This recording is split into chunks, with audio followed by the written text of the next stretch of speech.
Hi friends, welcome to my channel. ఈరోజు మనం ఈ వీడియోలో ప్రత్యుత్పత్తి వ్యవస్థ రిప్రొడక్టివ్ సిస్టమ్ గురించి తెలుసుకుందాం.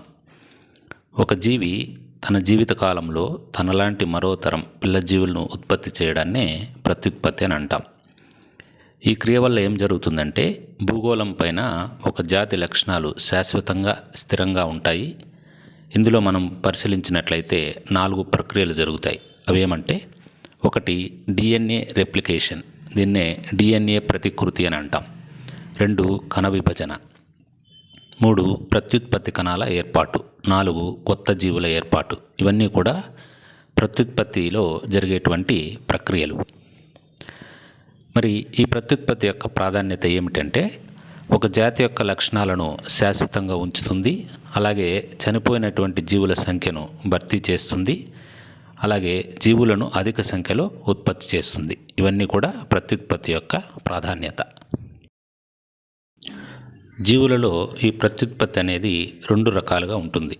ఒకటి లైంగిక ప్రత్యుత్పత్తి, దీన్నే సెక్సువల్ రిప్రొడక్షన్ అంటాం. 2 అలైంగిక ప్రత్యుత్పత్తి, దీనినే ఎసెక్సువల్ రిప్రొడక్షన్ అని అంటాం. మరి లైంగిక ప్రత్యుత్పత్తి అంటే ఏమిటో తెలుసుకుందాం. ఇది బీజ కణాలు అంటే అండము శుక్ర కణాల కలయిక వల్ల జరుగుతుంది. దీనివల్ల ఏమవుతుందంటే జన్యు పదార్థ మార్పిడి జరిగి కొత్త జీవులు ఏర్పడతాయి. దీనివల్ల పర్యావరణంలో బయోడైవర్సిటీ, దీన్నే జీవ వైవిధ్యం అంటాం. అలాగే ఎవల్యూషన్, దీన్నే జీవ పరిణామం అని అంటాం. ఈ లైంగిక ప్రత్యుత్పత్తి వల్ల పర్యావరణంలో జీవ వైవిధ్యం, జీవ పరిణామం అనేటివి సాధ్యమవుతాయి. ఈ లైంగిక ప్రత్యుత్పత్తిలో క్షయకరణ విభజన అనేది జరుగుతుంది.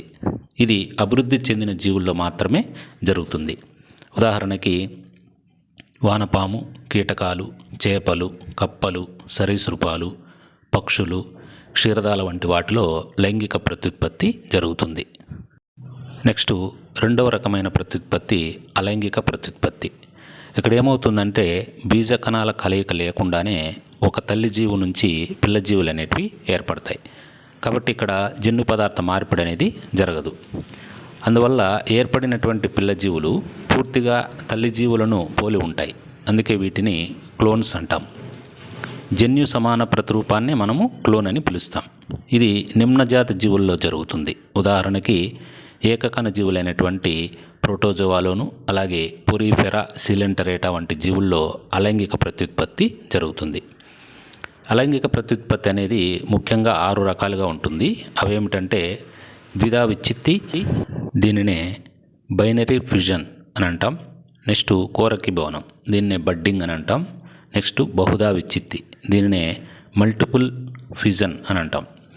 నెక్స్ట్ ప్లాస్మాటోమీ, సిద్ధ బీజోత్పత్తి, దీన్నే స్పోరిలేషన్ అని అంటాం. Next cloning.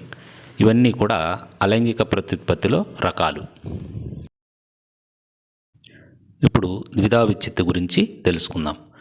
ఒక జీవి సమానంగా విచ్ఛిత్తి చెంది 2 సమరూప పిల్లలను ఏర్పరచడాన్నే ద్విధా విచ్ఛిత్తి అని అంటాం.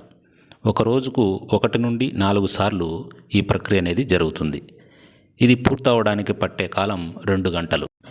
ఉదాహరణకి అమీబాలో అపక్రమాకార ద్విధా విచ్ఛిత్తి జరిగితే పారమీషియంలో అడ్డు ద్విధా విచ్ఛిత్తి జరుగుతుంది. యూగ్లినాలో నిలువు ద్విధా విచ్ఛిత్తి జరుగుతుంది. వర్టిసెల్లాలో ఆయత ద్విధా విచ్ఛిత్తి జరుగుతుంది. ట్రిపనోజోమాలో చూసినట్లయితే అసమాన ఆయత ద్విధా విచ్ఛిత్తి అనేది జరుగుతుంది. నెక్స్ట్ కోరకి భవనం, దీనినే బడ్డింగ్ అని అంటాం. ఇందులో ఏమవుతుందంటే జీవి శరీరం క్రింద పార్శ్వభాగం నుండి చిన్న బుడిప వంటి నిర్మాణం ఏర్పడి అది పెరిగి పిల్లజీవిగా మారి స్వతంత్రంగా జీవిస్తుంది. ఉదాహరణకి ఇలాంటి ప్రత్యుత్పత్తిని మనం ఎక్కడ గమనించవచ్చు అంటే హైడ్రా, అలాగే శిలీంద్రమైనటువంటి ఈస్టులో మనం కోరకి భవనాన్ని పరిశీలించవచ్చు. నెక్స్ట్ బహుధా విచ్ఛిత్తి, దీనినే మల్టిపుల్ ఫ్యూజన్ అని అంటాం. ఒక తల్లి జీవి అనేక ముక్కలుగా విచ్ఛిత్తి చెంది అనేక పిల్ల జీవులను ఏర్పాటు చేస్తుంది. ఫర్ ఎగ్జాంపుల్ అమీబా, ప్లాస్మోడియం, మోనోసిస్టిస్లో బహుధా విచ్ఛిత్తిని మనం గమనించవచ్చు. నెక్స్ట్ ప్లాస్మాటోమీ. ఇక్కడ ఏమవుతుందంటే బహుకేంద్రక ప్రోటోజోవా జీవుల్లో కేంద్రకం అనేది విభజన చెందకుండా కణద్రవ్యం విభజన చెంది అనేక పిల్ల జీవులు ఏర్పడతాయి. ఉదాహరణకు ఓపలైనా అనేటువంటి జీవిలో ప్లాస్మాటోమీ జరుగుతుంది. నెక్స్ట్ సిద్ధ బీజోత్పత్తి, దీనినే స్పోరులేషన్ అని అంటాం. అననుకూల పరిస్థితుల్లో సిద్ధబీజాలను ఉత్పత్తి చేయడం ద్వారా ప్రోటోజోవాలు జరుపుకునేటువంటి అలైంగిక ప్రత్యుత్పత్తి విధానాన్నే సిద్ధబీజోత్పత్తి అని అంటాం. ఉదాహరణకి అమీబా. Next cloning. క్లోనింగ్ అంటే కణం యొక్క ప్రతిరూపాన్ని తయారు చేసే పద్ధతి. ఇక్కడ ఏమవుతుందంటే బీజ కణాల సంయోగంతో సంబంధం లేకుండా అలైంగిక ప్రత్యుత్పత్తి ద్వారా 100కి 100 పాళ్ళు జీవును పోలినటువంటి జీవిని ఉత్పత్తి చేయడమే క్లోనింగ్. ఇక్కడ ఏమవుతుందంటే ఏదైనా అవయవాన్ని లేదా పూర్తి జీవిని యథాతథంగా ఉత్పత్తి చేస్తారు. మొట్టమొదటగా సృష్టించినటువంటి క్లోనింగ్ క్షీరదం ఏది అంటే డాలీ. ఈ డాలీని సృష్టించినటువంటి శాస్త్రవేత్త ఇయాన్ విల్మట్. మొదటగా రోజాలిన్ ఇన్స్టిట్యూట్ ఆఫ్ ఎడిన్బర్గ్లో క్లోనింగ్ ప్రక్రియను విజయవంతంగా నిర్వహించాడు. ఈ డాలీ గొర్రెను జూలై 5, 1996లో సృష్టించారు. ఇది ఫిబ్రవరి 14, 2003లో ఊపిరితిత్తులకు సంబంధించిన వ్యాధితో మరణించింది. నెక్స్ట్ పునరుత్పత్తి. దీనినే రీజనరేషన్ అని అంటాం. ఇది కూడా ఒక రకమైన అలైంగిక ప్రత్యుత్పత్తి. ఇక్కడ ఏమవుతుందంటే ఒక జీవి శరీరంలో కొంత భాగం కోల్పోతే ఆ భాగాన్ని తిరిగి ఏర్పరచుకుంటుంది. ఉదాహరణకు పొరిఫెరా, హైడ్రా, వానపాము, సముద్ర నక్షత్రం, బల్లి తోక, మానవుని యొక్క కాలేయం ఇవన్నీ కూడా పునరుత్పత్తి శక్తిని కలిగి ఉంటాయి. ఉదాహరణకి వానపాములో పునరుత్పత్తి శక్తి అనేది కేవలం తల భాగానికి మాత్రమే పరిమితమవుతుంది. తోక భాగము మిగిలిన ఖండితాలను ఏర్పాటు చేసుకోలేదు. ఇప్పుడు ప్రత్యుత్పత్తి సంఘటనల గురించి తెలుసుకుందాం.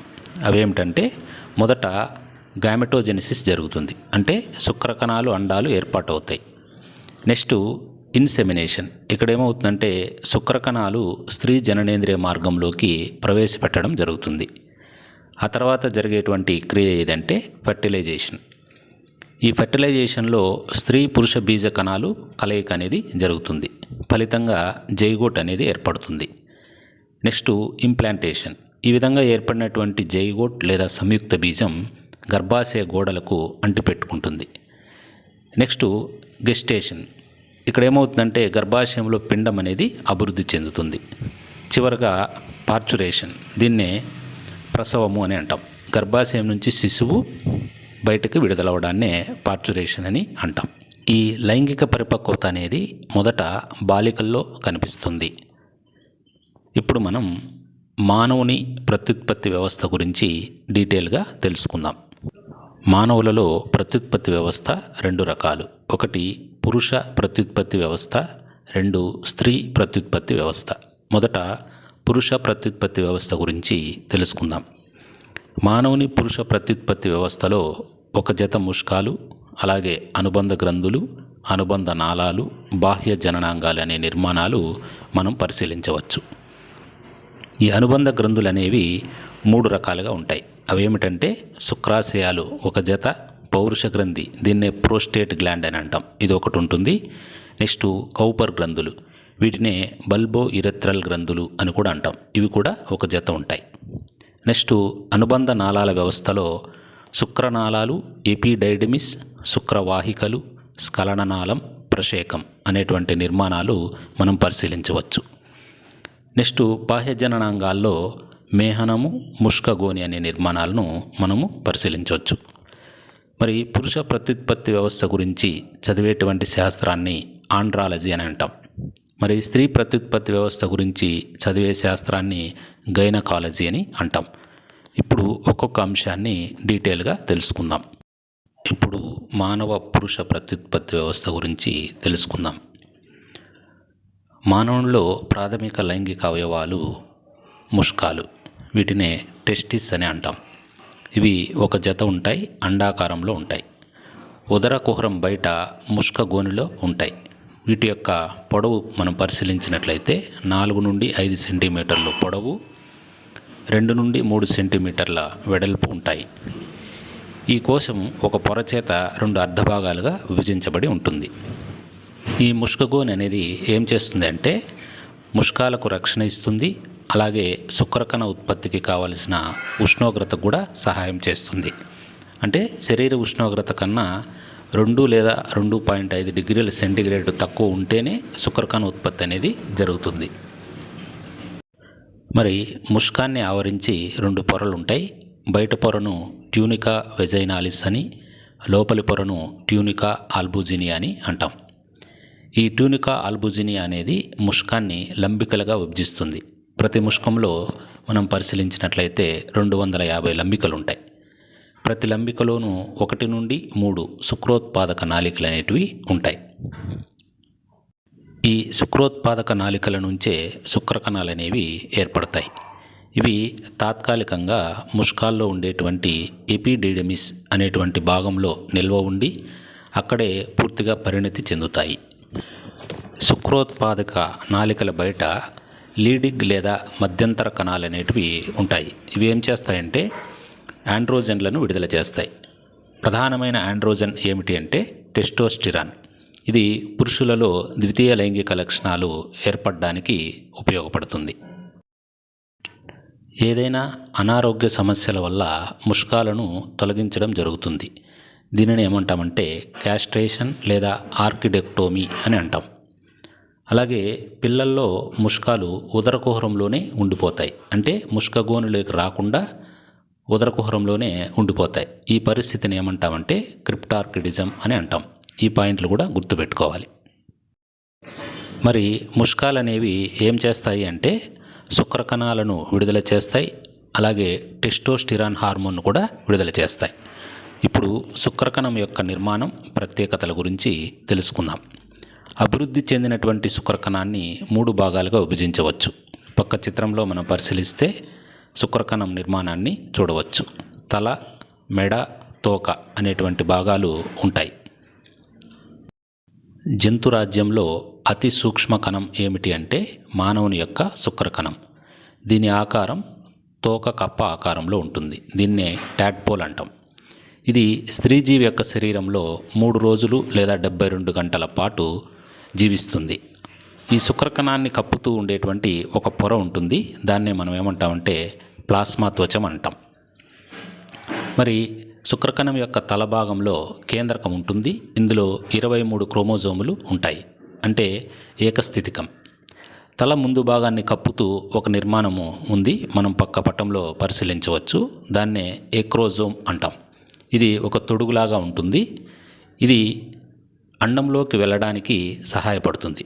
ఈ ఎక్రోజోమ్ అనేది ఏర్పాటు అవ్వడానికి గాల్జీ సంక్లిష్టం అనేటువంటి కణాంగం తోడ్పడుతుంది. అంతేకాకుండా ఈ ఎక్రోజోమ్లో కొన్ని ఎంజైములు ఉంటాయి. అవేమిటంటే ప్రోటీయేస్, యాసిడ్ ఫాస్ఫేటేస్, హైలురోనిడేస్ అనేటువంటి ఎంజైములు ఉంటాయి. నెక్స్ట్ మెడ భాగము మధ్యలో ఉండి ఇక్కడ 2 సెంట్రియోళ్ళు అలాగే మైటోకాండ్రియాలను కలిగి ఉంటుంది. ఈ సెంట్రియోళ్ళు అనేటివి కణ విభజనకు తోడ్పడితే మైటోకాండ్రియాలు శుక్రకణానికి అవసరమైనటువంటి శక్తిని ఉత్పత్తి చేస్తాయి. నెక్స్ట్ 3వ భాగం తోక. ఈ తోక అనేది ఎందుకు ఉపయోగపడుతుందంటే శుక్రకణం చలించడానికి సహాయపడుతుంది. మరి లైంగిక సంపర్క సమయంలో పురుషుడు 200 నుండి 300 మిలియన్ల శుక్రకణాలను స్ఖలిస్తాడు. వీటిలో ఫలదీకరణానికి 60% శుక్రకణాలు సాధారణ రూపము, పరిమాణంలో ఉండాలి. కనీసం 40% శుక్రకణాలు విపరీతమైన కదలికలను జరపగలగాలి. మరి శుక్రకణాల పరిపక్వతకు, చలనానికి ఏ స్రావాలు అవసరమవుతాయంటే ఎపిడెడమిస్, శుక్రవాహికలు, శుక్రాశయాలు, పౌరుష గ్రంథుల యొక్క స్రావాలు అవసరమవుతాయి. ఇక్కడ మనం ఎగ్జామ్ దృష్ట్యా కొన్ని అంశాలను గుర్తుంచుకోవాలి. అవేమంటే ఒలిగోస్పెర్మియా, అజోస్పెర్మియా, ఆస్థెనోస్పెర్మియా అంటే ఏమిటో చూద్దాం. ఒలిగోస్పెర్మియా అంటే ఏమంటే వీర్యంలో ఉండాల్సిన దానికంటే తక్కువ శుక్రకణాలు ఉండడం. నెక్స్ట్ అజోస్పెర్మియా అంటే ఏమంటే శుక్రకణాలు ఉత్పత్తి కాకపోవడాన్నే అజోస్పెర్మియా అంటాం. నెక్స్ట్ ఆస్థెనోస్పెర్మియా అంటే ఏమంటే శుక్రకణాలు కదలిక లేకపోవడాన్నే ఆస్థెనోస్పెర్మియా అని అంటాం. ఇప్పుడు పురుష ప్రత్యుత్పత్తి వ్యవస్థకు సంబంధించిన అనుబంధ గ్రంథుల గురించి తెలుసుకుందాం. ఈ అనుబంధ గ్రంథులు 3 ఉంటాయి. అవి 1 కౌపర్స్ గ్రంథులు, వీటినే బల్బో యురెథ్రల్ గ్లాండ్స్ అని అంటాం. 2 పౌరుష గ్రంథి, దీన్నే ప్రోస్టేట్ గ్లాండ్ అని అంటాం. 3 శుక్రాశయాలు, వీటినే సెమినల్ వెసికల్స్ అని అంటాం. మొదట కౌపర్ లేదా బల్బో యురెథ్రల్ గ్రంథుల గురించి తెలుసుకుందాం. ఇవి ఒక జత ఉంటాయి, పౌరుష గ్రంథి క్రింద ఉంటాయి. ప్రసేకానికి ఇరువైపులా బఠానీ గింజ పరిమాణంలో ఉంటాయి. వీటి స్రావం ఏం చేస్తుందంటే క్షారత్వాన్ని కలిగి ఉండి మేహనం జారడానికి ఉపయోగపడుతుంది. నెక్స్ట్ మరొక అనుబంధ గ్రంథి పౌరుష గ్రంథి. దీన్నే ప్రోస్టేట్ గ్లాండ్ అని అంటాం. ఇది ఎక్కడుంటుందంటే మూత్రాశయం క్రింద ఉంటుంది. దీని యొక్క స్రావం తేటగా స్వల్ప ఆమ్లత్వాన్ని కలిగి ఉంటుంది. ఇదేం చేస్తుందంటే శుక్రకణాలను ఉత్తేజపరిచి వాటికి పోషణను ఇస్తుంది. నెక్స్ట్ మరొక అనుబంధ గ్రంథి శుక్రాశయాలు. ఇవి ఒక జత ఉంటాయి. ఇవి శుక్రద్రవం అనేటువంటి చిక్కగా ఉండే క్షారయుత ద్రవాన్ని స్రవిస్తాయి. ఇందులో ఉండే పదార్థాలు fructose, proteins, phosphate, potassium, vitamin C, ప్రోస్టాగ్లాండిన్లు అనేటువంటి పదార్థాలు ఉంటాయి. ఇక్కడ ఫ్రక్టోజ్ అనేది శుక్రానికి ఒక శక్తినిచ్చేటువంటి వనరు. ప్రోస్టాగ్లాండిన్స్ యొక్క విధి ఏమంటే ఫలదీకరణకు వీలు కల్పిస్తుంది. అలాగే అండం వైపు వెళ్ళేటువంటి శుక్రకణాల కదలికకు ఉపయోగంగా గర్భాశయం, ఫాలోపియన్ నాళాల్లో పెరిస్టాల్టిక్ చలనాలను కలిగిస్తుంది. Thanks for watching.